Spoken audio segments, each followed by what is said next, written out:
What's up, everybody? Welcome back to my channel. It's your girl Brittany Diego. If you're new here, welcome to Fashion Mentor TV. I'm all about sharing all the things that I wish I knew before I became a stylist with you so you could avoid making the same mistakes that I did, and just generally putting you on what it takes to successfully break into this industry, have consistent clientele, book dream gigs, all of that good stuff.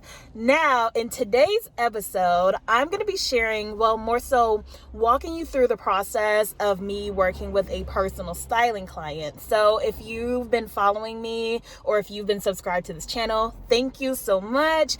And with that said, you know that I'm mainly a celebrity stylist. However, I do take on private personal styling clients. So though I won't be revealing the identity of this private client for obvious reasons, I'm going to be talking you through the process of booking the client to consultation to what services I'm actually going to do for her. Anyways, so this client, just a little background. So she is a public figure, very professional woman. She will be attending lots of galas and events with fancy people towards the end of the year. I'm filming this in late October 2021, so there's a lot of like holiday parties with a bunch of rich people coming up. So she wants me to dress her for that because she's simply way too busy to go shopping and try on a bunch of clothes, so I am bringing them to her. So that's one thing I want you to remember as a stylist, is you are providing a service of convenience to your client. Not everybody has all the time in the day to go in and out of fitting rooms and to the mall and spend time in traffic driving to all the different stores. You are lightening their load by being their stylist, so you should be paid accordingly.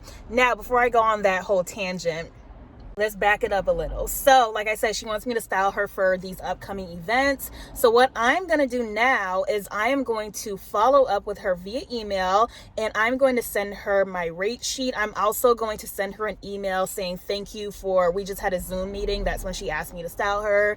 So I'm going to say thank you for, your time last week. I just wanted to follow up with you on your styling needs for your upcoming events. These are my rates per look, or we can do a package, and this is what each package includes. So I'm going to be breaking it down for her because she's a busy person and she doesn't have time to go back and forth emailing me saying, okay, I'm interested in this, what does that include? So I'm going to just deliver it to her and let her know this is what it is. Let me know how you would like to move forward. So what that looks like is, in my email, I'm going to be telling her I can offer her virtual or in-person styling as she lives in Toronto. So I can either do some online personal shopping and have them sent to her, or she can book me for an in-person styling job where I'm going to be doing a fitting in person and bringing her the different looks when she arrives in LA for these events. So the very first thing is, before we get started on any of that, she is going to decide which service she wants, and from there I'm going to send her a contract to sign.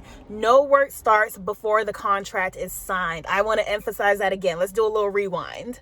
No work starts. I'm not even looking at anything. I'm not even looking at any stores until that contract is signed. Because let me tell y'all, in the beginning of my career, I used to just get so excited that someone decided to book me and just get started on the work without having a deposit. And that's the next thing. Once the agreement is signed, then I require a 50% deposit on the service before I get started. And then the other 50% is after the deliverables, which is her looks.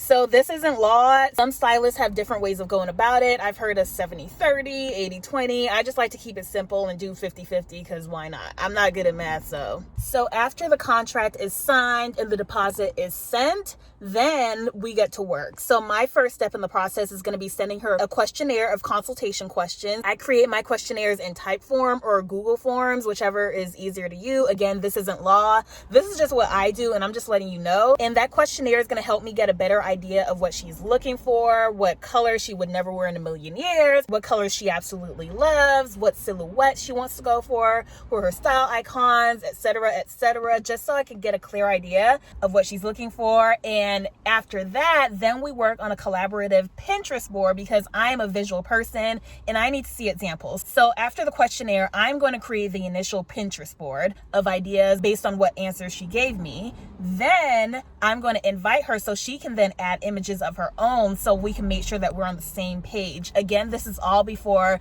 I go shopping or go to any showrooms or reach out to any designers, because you want to be absolutely crystal clear on what your client is looking for. So as you can see, there's so much work involved before you even step into a store or look at any clothing at all. So if anybody ever questions your prices as a stylist, send them this video so they can know how much research and work goes into the process beforehand. So after everything is signed, I'm going to keep y'all posted on the rest of the process, the Pinterest board and all of that. So stay tuned.